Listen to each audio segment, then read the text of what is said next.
الحمد لله رب العالمين والصلاة والسلام على رسوله الكريم وعلى آله وصحبه أجمعين أما بعد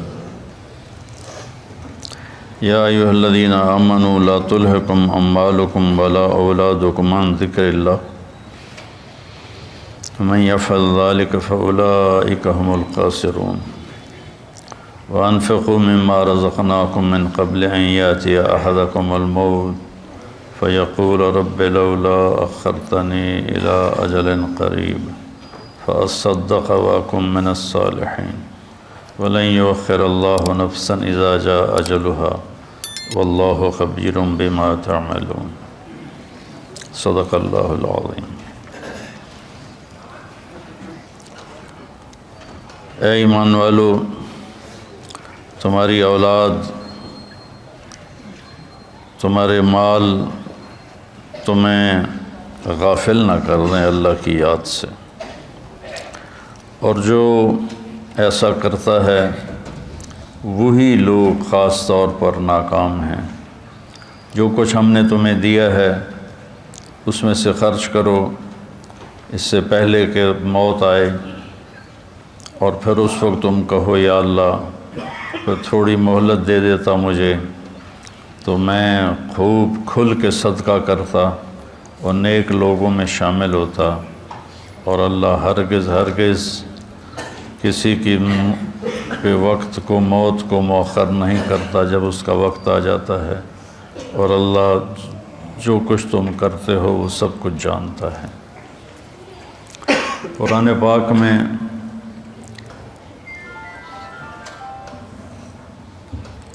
اللہ ایک تو خطاب کرتا ہے یا ایھا الناس، اے لوگو، پھر ایک خطاب کرتا ہے یا بنی آدم، اے آدم کی اولاد، پھر ایک خطاب کرتا ہے قل یا ایھا الذین ہادوا، اے یہودیو، پھر اللہ کہتا ہے یا اہل الکتاب، اے اہل کتاب، پھر اللہ تبارک و تعالیٰ کہتا ہے یا ایھا الذین کفروا، اے وہ لوگ جنہوں نے کفر کیا، اور ایک اللہ کہتا ہے یا ایھا الذین آمنوا، اے ایمان والو۔ یہ جو اللہ کا خطاب ہے یا ایھا الذین آمنوا، یہ خاص طور پر اللہ تعالیٰ نے ہم سے بات کی، آپ سے بات کی، کہ پوری دنیا میں اس وقت 8 ارب کے قریب آبادی ہے، جس میں 1.5 ارب مسلمان ہیں، تو اللہ ان سے کہہ رہا ہے، باقی سب سے بات نہیں کر رہا، اب صرف ان سے کہہ رہا ہے جو لا الہ الا اللہ محمد الرسول اللہ کی گواہی دیتے ہیں۔ تو اللہ ان سے کہہ رہا ہے کہ اے ایمان والو، تو کوئی اسپیشل بات ہے جو اللہ کہنا چاہتا ہے، تو اللہ پہ قربان جاؤں کہ 1 کم 90 بھی پورا نہیں۔ یا ایھا النبی قائم مقام ہے یا ایھا الذین آمنوا کے، لیکن اگر ہم یا ایھا الذین آمنوا دیکھیں تو کل 99 دفعہ، اور اس میں بھی تکرار ہے، یا ایھا الذین آمنوا اتقوا اللہ حق تقاتہ، یا ایھا الذین آمنوا اتقوا اللہ ولتنظر نفس ما قدمت لغد واتقوا اللہ۔ تو اس میں بھی یہ نہیں کہ 89 آیات میں ہر دفعہ الگ الگ حکم ہے، نہیں، ان میں تکرار بھی ہے۔ کئی دفعہ ایک حکم کو اللہ یا ایھا الذین آمنوا کے ساتھ بیان فرماتا ہے۔ تو یہ سلسلہ چل رہا ہے کہ اللہ یا ایھا الذین آمنوا کے بعد ہم نے کیا کہتا ہے، تو ہم پیچھے سے شروع ہوئے ہیں، 29ویں پارے سے پیچھے کی طرف آ رہے ہیں۔ تو سب سے آخری جو یا ایھا الذین آمنوا ہے وہ ہے، یعنی شروع کرتا ہے اللہ یا ایھا الذین آمنوا لا تقولوا راعنا، یہ سورہ بقرہ میں ہے کہ اے ایمان والو میرے نبی کو راعنا مت کہا کرو۔ اس میں آداب نبوت ہیں کہ نبی سے کلام کرنے کے کیا آداب ہیں، عام آدمیوں کی طرح ان سے بات نہیں ہو سکتی، اس کے آداب ہیں۔ اور آخری یا ایھا الذین آمنوا ہے یا ایھا الذین آمنوا توبوا الی اللہ توبۃ نصوحا، اے ایمان والو اللہ کی بارگاہ میں سچی توبہ کرو۔ نصوحا میں بڑی لفظ نصوحہ میں بڑی تسلی ہے، بہت بڑی تسلی ہے کہ توبہ اگر ٹوٹ جائے اور تم کر لو تو پھر اللہ جوڑ دے گا، پھر ٹوٹ جائے پھر تم سچے دل سے کر لو پھر اللہ قبول کر لے گا۔ میرے نبی کا فرمان ہے کوئی دن میں 70 دفعہ بھی توبہ توڑے اور 70 دفعہ توبہ کر لے تو اللہ اس کی توبہ خوشی سے قبول فرماتا ہے، جیسے پہلی توبہ کو قبول کرتا ہے ویسے ہی 1000ویں توبہ کو بھی قبول فرماتا ہے، چونکہ اللہ پر ہمارے گناہوں کا اثر کوئی نہیں ہوتا۔ میرے اوپر زیادتی ہو تو میں معاف کرنے میں دیر کیوں لگاتا ہوں کہ میرے اوپر اس کا اثر ہوتا ہے، تو مجھے معاف کرنا مشکل نظر آئے۔ احضرت الانفس الشح، اللہ تعالیٰ نے بھی کہا کہ معاف کرنے میں تمہارا جو نفس ہے نا وہ بڑا کنجوس اور بخیل واقعہ ہوا ہے۔ تو میں اس لیے معافی میں دیر لگاتا ہوں کہ اگلے کی زیادتی کا ہمارے اوپر اثر ہوتا ہے، اس اثر کو زائل ہونے میں وقت لگتا ہے۔ بہت خوش قسمت ہیں جو اس اثر کو فوراً زائل کر کے معافی مانگنے پہ معاف کر دیں، بہت خوش قسمت ہے جس کو معافی مانگنا آ گیا اور جس سے معاف کرنا آ گیا۔ اللہ اس کو بغیر حساب کی کہہ دے گا تو میرے بندوں کو معاف کرتا رہا۔ ایک حدیث بھی یاد آ گئی، آپ نے فرمایا پچھلی امتوں میں ایک شخص تھا، اس کو اللہ کے سامنے پیش کیا گیا تو اللہ نے اس سے پوچھا تیرے پاس کوئی نیکی ہے آج مجھے دکھانے کے لیے؟ کہنے لگا جی میں تو 0 میٹر کوئی نیکی نہیں، 0 میٹر کوئی نیکی نہیں یا اللہ۔ تو اللہ تعالیٰ فرمائیں گے اچھا تو سوچ کوئی تم نے کوئی خیر کا کام کبھی کیا ہو؟ وہ کہے گا کیتا ہی کوئی نہیں تو دساں کی یا اللہ، بس ایمان دا بول ہے میرے کو اور کچھ بھی نہیں۔ پھر اللہ فرمائیں گے اور غور کر، تو پھر تھوڑی دیر کے بعد وہ کہے گا یا اللہ میں تاجر تھا تھوک کا، تو میں لوگوں کو مال دیتا تھا، جس کو گھاٹا پڑ جاتا تھا اس کو میں معاف کر دیتا تھا۔ میں اپنے نوکروں سے کہتا تھا اس کو معاف کر دو مت لو، یہاں مکان لکھوا لیتے ہیں، آئے ہائے مکانوں کو تالے لگا دیتے ہیں کہ ساڑھے پیسے دے، مکان ساڑھے نہ لکھ کے دے، بڑا ظلم ہے، بہت ظلم ہے۔ ہماری تجارت کیا ہر شعبہ ہی ظلم سے بھرا ہوا، ہماری عدالتیں ظالم ہیں تو باقیوں کا ظلم تو پھر کیا کہنا۔ تو جس کو گھاٹا پڑ جاتا تھا یا اللہ تو میں اس کو معاف کر دیتا، میں اپنے نوکروں سے کہتا تھا اس کو معاف کر دو، اور جو دینے میں ٹال مٹول کرتا تھا جیسے ہمارے سارے بازار کا ماحول ہے، پیسے پڑے ہوتے ہیں کہتے ہیں اللہ دی قسم ہے کوئی نہیں اگلے ہفتے آوے آج، یعنی اتنا بڑا جھوٹ بولتے ہیں اور اس پر قسم اٹھا، بیوقوف کم از کم قسم تو نہ اٹھا، جھوٹ بول رہا ہے قسم تو نہ اٹھا، لیکن وہ 2 گناہ کرتے ہیں، ایک جھوٹ بولتے ہیں ایک جھوٹی قسم اٹھاتے ہیں، 2 کبیرہ گناہ ہو گئے۔ الا وقول الزور، میرے نبی فرمایا کہ تمہیں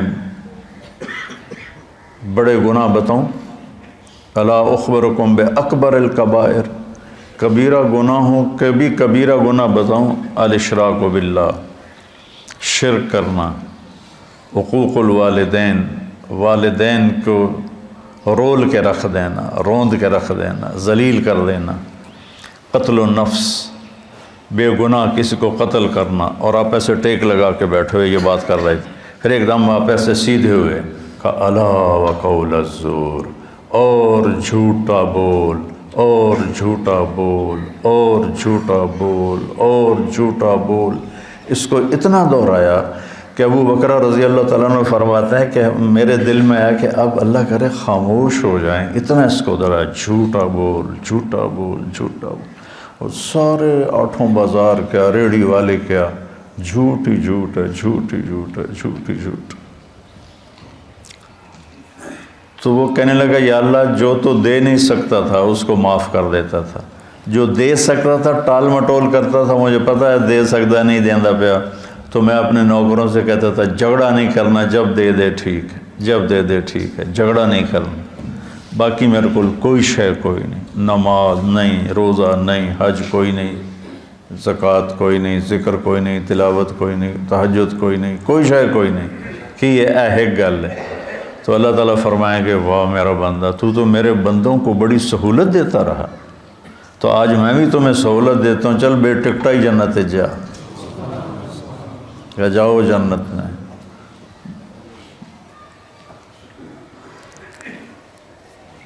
تو اللہ کو تو پرواہ نہیں نا، اللہ اثر سے پاک ذات ہے، لہذا وہ فوری معاف کر دیتا ہے۔ میرے اوپر اثر ہوتا ہے تو میں دیر لگاتا ہوں۔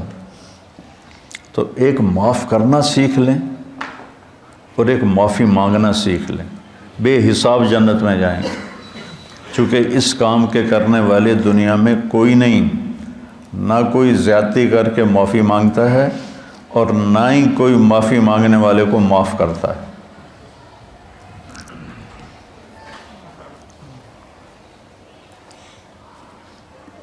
تو اللہ تعالیٰ نے توبۃ نصوحا، توبوا الی اللہ توبۃ نصوحا، اے ایمان والو توبہ نصوح کرو۔ نصوح کسے کہتے ہیں؟ سینے کو۔ ناصح درزی کو کہتے ہیں، ناصح درزی، آج کل خیاط کہتے ہیں، پرانی عربی میں ناصح کہتے ہیں، ناصح ہوتا ہے، اور من صح سوئی کو کہتے ہیں۔ تو یہ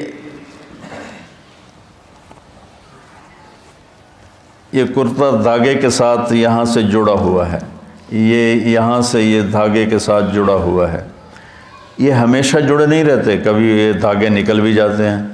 جب دھاگے نکل جاتے ہیں تو ہم ان کو دوبارہ سی لیتے ہیں۔ تو لفظ نصوحہ میں یہ تسلی ہے، اگر تمہاری توبہ کبھی ٹوٹ بھی جائے تو پریشان نہ ہونا۔ لوگ تمہیں کہیں گے تو عادت بنا لی ہے، ہر چوتھے دن تیری توبہ، کوئی قبول کوئی نہیں، تو میرے پاس آ جا، میری رحمت کا دربار بہت وسیع ہے، تو جب معافی مانگے گا میں معاف کروں، جتنی دفعہ مانگے گا اتنی دفعہ معاف کروں۔ قارون وہ مجرم ہے جس نے ایسا جرم کیا جو کائنات میں کسی نے نہیں کیا، کہ ایک رسول پر زنا کی تہمت لگائی، موسیٰ علیہ السلام پہ تہمت لگائی ایک عورت کے ذریعے سے، تو موسیٰ علیہ السلام سجدے میں گر گئے۔ اللہ تعالیٰ نے فرمایا زمین تیرے تابع ہے، جو کہے گا وہ کرے گی۔ تو موسیٰ علیہ السلام کھڑے ہوئے زمین سے کہا ابتلعی، نکل جائے اس کو، تو وہ زمین میں دھنسا، پاؤں اندر چلے گئے، کہنے لگا موسیٰ معافی دے دے، آئندہ نہیں کروں۔ موسیٰ علیہ السلام نے فرمایا اور پکڑ لے اس کو، تو وہ گھٹنوں تک چلا گیا، کہا موسیٰ معافی دے دے، آئندہ نہیں کروں۔ انہوں نے کہا اور پکڑ، وہ اور نیچے چلا گیا، موسیٰ معافی دے دے، آئندہ نہیں کروں۔ وہ معافیاں مانگتا رہا اور موسیٰ علیہ السلام کہتے رہے اور پکڑ اور پکڑ، یہاں تک کہ وہ سارا زمین میں دھنس گیا۔ اس پر قرآن نے 2 رکوع اتارے، اِنَّ قَارُونَ كَانَ مِن قَوْمِ مُوسَىٰ فَبَغَىٰ عَلَيْهِمْ، پورے قارون کی کہانی اللہ نے سنائی ہے۔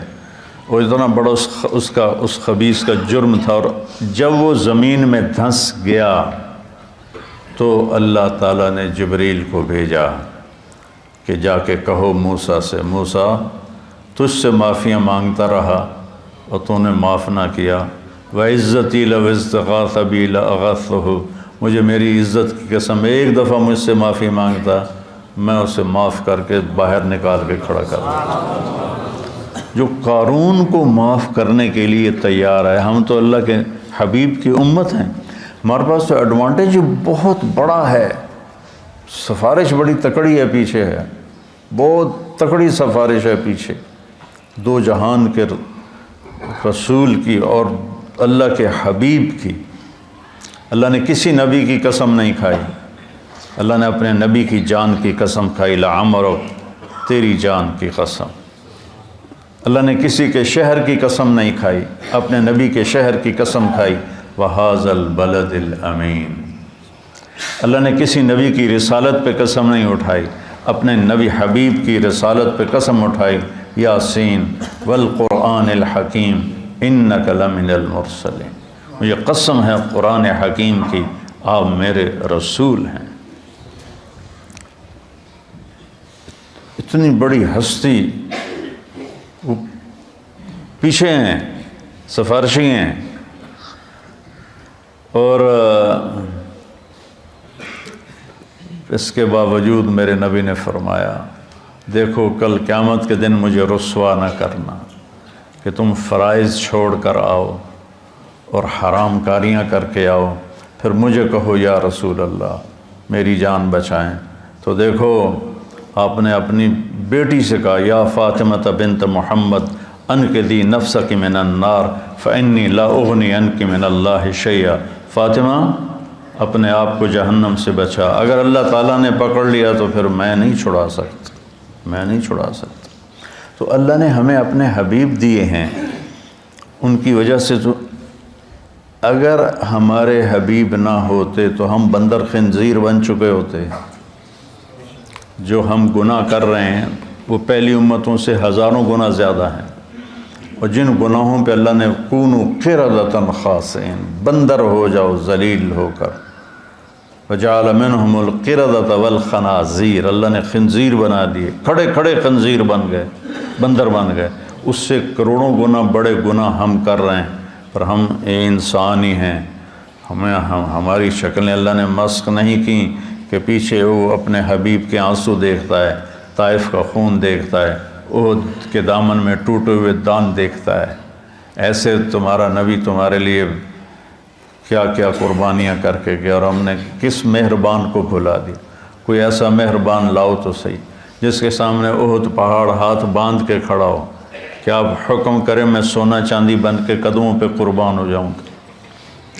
اور وہ حبیب رات کے وقت کبھی چارپائی پہ یوں گرتا ہے اور کبھی ایسے ہوتا ہے، حضرت عائشہ ساتھ لیٹی ہوئی، پھر کبھی یوں ہوتا ہے، پھر کبھی یوں ہوتا ہے، اور پھر ایک دم تھوڑا سا آگے بڑھ کے چارپائی کی جو لکڑی ہوتی ہے اس کے اوپر پیٹ کو فکس کر کے ایسے نیچے جھک جاتا ہے، ایسے بالکل نیچے جھک جاتے ہیں، سر زمین کے قریب چلا جاتا ہے۔ تو اس پر حضرت عائشہ رضی اللہ عنہا پریشان ہو کر اٹھ بیٹھتی ہیں، یا رسول اللہ خیریت، کیا ہوا؟ تو آپ سیدھے ہوئے اور کہا عائشہ بھوک بہت لگ رہی، تھوڑی سی بھوک لگتی ہے نا روزے میں، 3 دن گزر جاتے تھے میرے نبی کے منہ میں ایک دانہ نہیں جاتا تھا، عائشہ بھوک بہت لگ رہی۔ تو حضرت عائشہ رونے لگی، یا رسول اللہ آپ کے لیے کیا کمی ہے، آپ ہاتھ اٹھائیں ہر شے حاضر ہو جائے گی۔ کہ نہیں عائشہ، اسی فقر میں اللہ سے ملوں گا، میرے بھائی جو نبی تھے وہ اسی طرح فقراء چلے گئے، میں بھی ایسے ہی چلا جاؤں۔ لوگ اپنی اولاد کے لیے رزق مانگتے ہیں، مانگنا بھی چاہیے۔ اللہ کا نبی اپنی اولاد کے لیے کیا مانگ رہا ہے؟ اللہم اجعل رزق آل محمد قوتا، یا اللہ آل محمد کی روٹی مختصر کر دے، گزارے کی کر دے، گزارے کی۔ تو بہت خوبصورت ہے سب سے آخری ندا، اے ایمان والو توبۃ النصوح کرو، ایسی توبہ جو اس طرح جڑ جائے دین کے ساتھ کہ جیسے سوئی دھاگا کپڑے کو کپڑے سے جوڑ دیتا ہے اور پھر کسی وجہ سے پھٹتا ہے، تمہاری توبہ بھی ایسی ہو کہ پھٹے نہیں، لیکن اگر پھٹ جائے تو پھر لوجد اللہ توابا الرحیمہ، میرے جیسا مہربان بھی کوئی نہیں، تم آ کے مانگو دیکھو میں کیسے معاف کرتا ہوں۔ اور آج جو ہے اس میں اللہ تعالیٰ نے ایک چیز کی طرف ہمیں اشارہ کیا ہے، اے ایمان والو تم مال اور اولاد کی وجہ سے اللہ سے غافل نہ ہو، عن ذکر اللہ کے ذکر سے غافل نہ ہو جان۔ ذکر سے مراد سبحان اللہ والحمدللہ نہیں ہے، وہ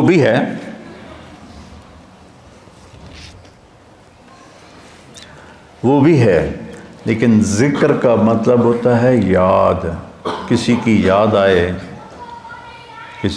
آئے تو آدمی اس کا نام لینا شروع کر دیتا ہے، نہیں ایک کیفیت بنتی ہے۔ یہ بچے یہاں رہتے ہیں، لمبا عرصہ رہتے ہیں تو ان کو گھر کی یاد آتی ہے لیٹے لیٹے، تو یہ کیا کہتے ہیں گھر گھر گھر گھر گھر گھر، نہیں ایک کیفیت ہوتی ہے تو وہ یاد۔ تو جب میں نے رائمنڈ میں زندگی دی تھی تو جب میری 1971 سے اللہ نے مجھے اس راستے میں قبول کیا، جب شادی ہو گئی، شادی کے بعد جب میں رائمنڈ گیا تو اب مجھے ہر چیز کھانے کو آئے، اور مجھے بیگم یاد آئے، مجھے گھر یاد آئے، تو اب میں بیٹھ کے کیا کرتا تھا؟ بیگم بیگم بیگم بیگم بیگم بیگم بیگم بیگم بیگم بیگم ہے. یاد ذکر ایک کیفیت ہوتی ہے، ذکر ایک کیفیت ہوتی ہے، اس کیفیت کا نام ہے، اس کیفیت کا نام ہے ذکر. وہ جو یاد کر کے آپ کو ایک کسک محسوس ہوتی ہے، ایک ہوک سی دل میں اٹھتی ہے، ایک درد جگر میں ہوتا ہے. ہم رات کو اٹھ اٹھ روتے ہیں جب سارا عالم سوتا ہے. وہ جو ایک کسک محسوس ہوتی ہے اور ایک اندر میں ایک اداسی کی کیفیت بنتی ہے، اس کو ذکر کہتے ہیں. پھر سبحان اللہ بھی ذکر ہے، الحمدللہ بھی ذکر ہے، لا الہ الا اللہ بھی ذکر ہے، اللہ اکبر بھی ذکر ہے. لیکن آدمی ہر وقت تو کام کر رہا ہے، ہر وقت تو یہ نہیں زبان سے کہہ سکتا، کام میں مشغول ہوتا ہے. تو ہتھ یار کارول دل یار ول، ہتھ کارول، کار ہے کار نہیں، کار پنجابی والا، کوئی جس سے ہم کوئی تجارت کر رہا ہے، کوئی زراعت کر رہا ہے، کوئی کھیتی باڑی کر رہا ہے، اس کو کہتے ہیں کار. کاروبار نہیں کہتے کاروبار. تو ہتھ کارول دل یارول، اس کو ذکر کہتے ہیں کہ آپ کے دل میں اللہ کی یاد سمائی ہوئی ہو اور آپ کی تجارت آپ کو جب کوئی غلط کام ہونے لگے تو اللہ کی یاد سامنے آ جائے. لا تلہکم، تمہیں غافل نہ کرے تمہارے مال اور تمہاری اولاد. اولاد کے لیے حرام کٹھا کرنے کا منصوبہ بنا لیا تو آگے اللہ آ جائے، میرا بندہ میں جو تیرا رب بیٹھا ہوں خزانے لے کر، میں نے کیا کرنا ہے ان خزانوں کو، تیرے لیے ہیں، نہ کر نہ کر. اور اگر تو نے ایسا کر لیا تو پھر تیرے سے بڑا ناکام کوئی نہیں. یا ابن آدم خلقت السماوات والارض ولم اعی بخلقہن، میرے بندے میں نے 7 آسمان 7 زمینیں بنائی، میں کوئی نہیں تھکا. وہ سن دے پہ ہو کہ میں کوئی نہیں تھکا. افیعینی رغیف عیشا اسوقہ الیک، تو تمہیں روٹی کھلا کے میں تھک جاؤں گا؟ ہائے ہائے. یا ابن آدم لی علیک فریضہ ولک علی رزق، ایک کام تیرے ذمے ایک میرے ذمے. تو میری مان، یہ تیرے ذمے، تجھے رزق پہنچانا میرے ذمے. آج تم کہتا ہے کہ کم سود نہیں ہوگا تو کاروبار کیسے چلے گا، جھوٹ نہیں بولوں گا تو بازار میں کیسے بیٹھ سکوں گا، اور اگر میں صحیح تولوں گا تو پھر میرا پروفٹ کم ہو جائے گا. اچھا مجھے یہ بتا، اللہ کہتا من اوصل الیک الغذاء وانت جنین فی بطن امک، جب تم ماں کے پیٹ میں پردوں میں چھپا ہوا تھا اس وقت تمہیں رزق کون دے رہا تھا، کون پہنچا رہا؟ اور اس وقت صرف تو نہیں بن رہا تھا، میں جب ماں کے پیٹ میں بن رہا تھا تو میں اکیلا نہیں بن رہا تھا، میرے ساتھ کروڑوں بچے بن رہے تھے، اور ہر بچے کی سٹیج الگ الگ ہے. ایک کے ناک بن رہا ہے، ایک کا کان بن رہا ہے، ایک کی زبان بن رہی ہے، ایک کی انگلیاں بن رہی ہیں، ایک کے گھٹنے بن رہے ہیں، ایک کے ٹخنے بن رہے ہیں. تو اگر اللہ ایک سیکنڈ کے کھربویں حصے کے برابر بھی کسی سے غافل ہو جائے، وہ غفلت سے پاک ہے، اگر ہو جائے تو یہ آنکھیں ماتھے کی بجائے پیٹ پہ لگ جائیں اور انگلیاں پاؤں سے اٹھ کر ماتھے پہ آ کے لگ جائیں. اتنی بڑی کائنات کے اندر نر مادہ کا نظام چل رہا ہے، اور اللہ تعالیٰ کہتا ہے میں ان سب کو رزق پہنچاتا ہوں. کس نے پہنچایا تھا تم میں ماں کے پیٹ میں رزق؟ اس وقت کون تھا؟ اچھا، اور جب تو دنیا میں آ گیا، وَلَا لَكَ سِنٌّ تَقْطَعُ، تیرے منہ میں دانت نہیں کہ تو کاٹ سکے، وَلَا لَكَ يَدٌ تَبْطِشُ، تیرے ہاتھ میں طاقت نہیں تو پکڑ سکے، وَلَا لَكَ رِجْلٌ تَمْشِي، تیرے پاؤں میں طاقت نہیں کہ تو چل سکے. نہ تو چل سکتا ہے، نہ تو پکڑ سکتا ہے، نہ تو کاٹ سکتا ہے، نہ تو بول سکتا ہے، نہ تو بتا سکتا ہے. جب تو اس بے بسی کے عالم میں تھا تو میں نے کیا کیا؟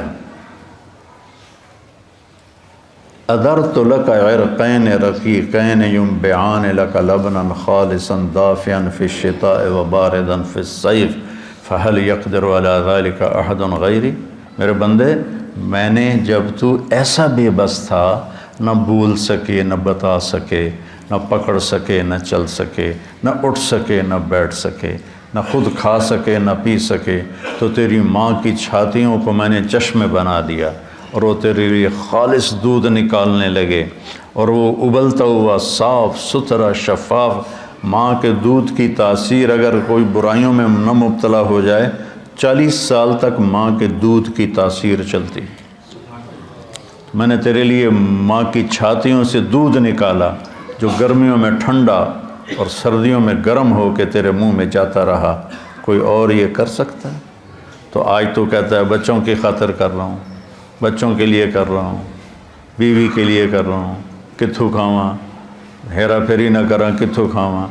ایک ملاوٹ کرنے والا تھا، میں نے اس سے کہا یار تم کیوں ملاوٹ، تیل میں ملاوٹ کرتا تھا، میں نے کہا یار تم کیوں ملاوٹ کرتے ہو؟ وہ کہنے لگا اگر میں صحیح تیل بیچوں تو مجھے ایک ڈرم کے پیچھے 50 روپے بچتے ہیں۔ یہ بہت پرانی بات ہے، 80s کی بات ہے، 80s کی، تو مجھے 50 روپے بچتے ہیں، اور اگر میں ملاوٹ کروں تو مجھے ایک ڈرم کے پیچھے 500 روپے بچتے ہیں۔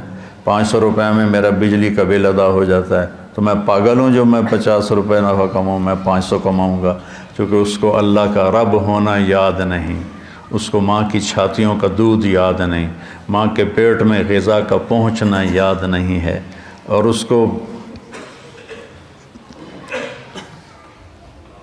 آہستہ آہستہ پرواز چڑھنا، جوانی تک آنا یاد نہیں، تو کہہ رہا کتوں کھاواں، کتوں کا بھی ہے۔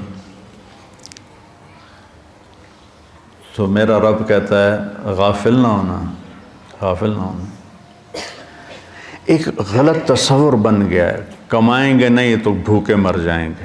نہیں، کمانے کا حکم ہے، حلال کمانے کا ہے، صحیح کمانے کا ہے، لیکن ادھر یقین بن گیا ہے کہ میں ایک دفعہ چلا گیا گورنمنٹ کالج لاہور اپنے دوستوں سے ملنے، تو وہ سارے شفٹ ہو گئے تھے نیو ہاسٹل میں، اقبال ہاسٹل سے نیو ہاسٹل، کچھ میڈیکل کالج چلے گئے تھے۔ تو ایک لڑکا فیصل آباد کا تھا، ظہیر، وہ کنگ ایڈورڈ میڈیکل کالج میں اس کو داخلہ مل گیا تھا، مجھ سے 1 سال آگے تھا۔ تو ہم سارے وہاں اکٹھے بیٹھے تھے کینٹین پر نیو ہاسٹل کی، تو مجھ سے کہتا ہے کیا کر رہے ہو؟ کی کر رہے ہیں آج کل؟ ہے کہ میں مولوی بن رہے ہیں۔ تو کہنے لگا کھاویں گا کتوں؟ اس کو میری بیک گراؤنڈ کا پتہ ہے، چونکہ ہم 5 سال کٹھے رہے سینٹرل ماڈل اسکول میں، تو اس کو میرے بیک گراؤنڈ کا پتہ ہے کہ اللہ تعالیٰ نے مجھے خوشحال گھر میں پیدا کیا ہے۔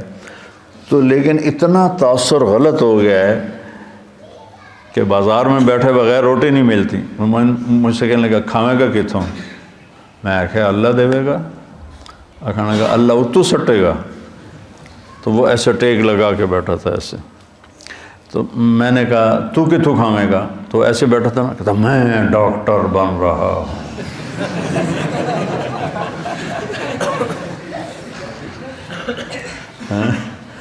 لوگوں دے پیشاب ٹیسٹ کر کر کے تو روٹی کھا سکنا ہے، میں قرآن پڑھا کے روٹی نہیں کھا سکتا۔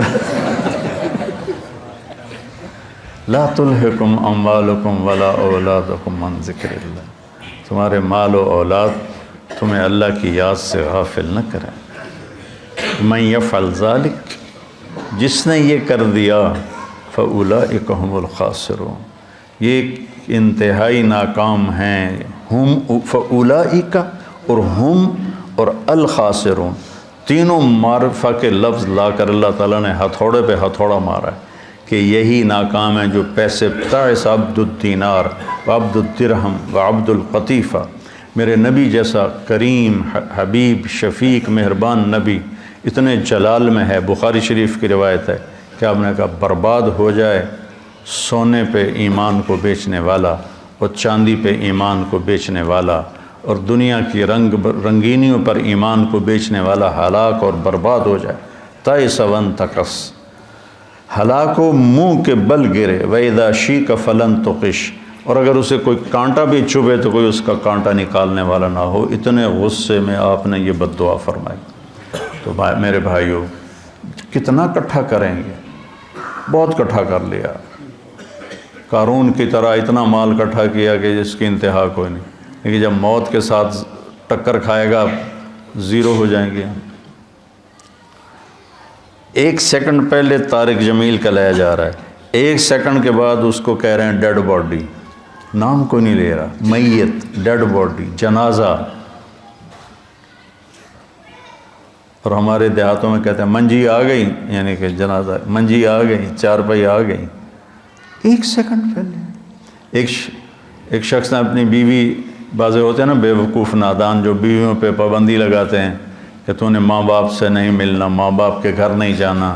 یہ بہت بڑا ظلم و ستم ہے جو ہمارے معاشرے اور ماحول میں ہو رہا ہے کہ بیویوں کو، خود ماں باپ کی گود میں رہتا ہے اور اپنے بیوی کو کہتا ہے تو نے ماں باپ سے نہیں ملنا، اپنے بہن بھائیوں سے نہیں ملنا۔ ایک بیچ میں اضافی بات آ گئی۔ تو ایسے ہی ایک بیوقوف خامن نے بیوی سے کہا کہ تو ماں باپ کے گھر گئی تو تمہیں 3 طلاق۔ وہ رک گئی بیچاری گھر بچانے کے لیے۔ ایک دن اس کا والد فوت ہو گیا اچانک، تو اس نے کہا طلاق ہوتی ہے تو ہو، میں باپ کا چہرہ دیکھے بغیر تو اسے رخصت نہیں کروں گی، تو چلی گئی۔ تو عام لوگوں میں، خاندان میں بات پھیل گئی کہ طلاق ہو گئی۔ تو جب مفتی صاحب سے پوچھا گیا تو انہوں نے کہا طلاق نہیں ہوئی، کہ وہ اپنے باپ کے گھر نہیں گئی، اس کا باپ مر چکا ہے، اب وہ گھر اس کے بیٹوں کا ہو گیا ہے اور اس کا بھی ہو گیا ہے، تو یہ اپنے گھر گئی ہے، اپنے بھائیوں کے گھر گئی ہے، باپ کے گھر نہیں گئی۔ ابھی باپ کی ڈیڈ باڈی بیڈ روم میں پڑی ہے اور گھر پرایا ہو گیا۔ مال وہی ہے جو ہم نے آگے بھیج دیا، پیسہ وہی ہے جو ہم نے آگے پہنچا دیا۔ امام زین العابدین کے پاس کوئی سائل آتا تھا تو کہتے الحمدللہ یا اللہ تیرا شکر ہے، تو نے سواری بھیج دی، میرا سامان میرے گھر پہنچانے کے لیے سواری بھیج دی۔ کیا مطلب؟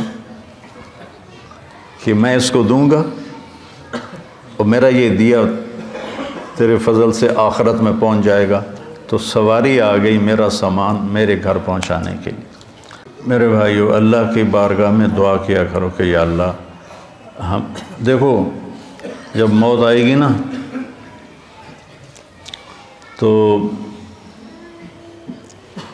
ساری شکلیں تمہاری نظر سے اوجھل ہو جائیں گی، صرف تمہارا اپنا عمل تمہارے سامنے ہوگا۔ اس لیے اپنے عمل کو خراب نہیں کرنا، اپنے اولاد کے کمانا ہے، رزق حلال کمانا۔ ایک حدیث بھی سناتا ہوں، جس نے رزق حلال کمایا، بچوں پہ خرچ کرنے کے لیے کمایا، پڑوسیوں پہ خرچ کرنے کے لیے کمایا، سوال سے بچنے کے لیے جس نے رزق حلال کمایا، قیامت کے دن اللہ کی بارگاہ میں 14ویں رات کے چہرہ لے کر آئے گا، 14ویں رات کے چاند جیسا چہرہ لے کر اللہ کی بارگاہ میں آئے گا۔ من طلب الدنیا حلالا سعیا علی اہلہ تعطفا علی جارہ استعفافا عن المسئلہ، تو قیامت کے دن اللہ کی بارگاہ میں ایسے اٹھے گا کہ اس کا چہرہ 14ویں کے چاند کی طرح چمک رہا ہو۔ رزق حلال کمانا اتنی بڑی عبادت۔ تو بھائیو، یہ کمائیاں ہمیں اللہ سے اور اللہ کے رسول کی یاد سے غافل نہ کریں۔ سبحانک اللہم و بحمدک، اشہد ان لا الہ الا انت، استغفرک۔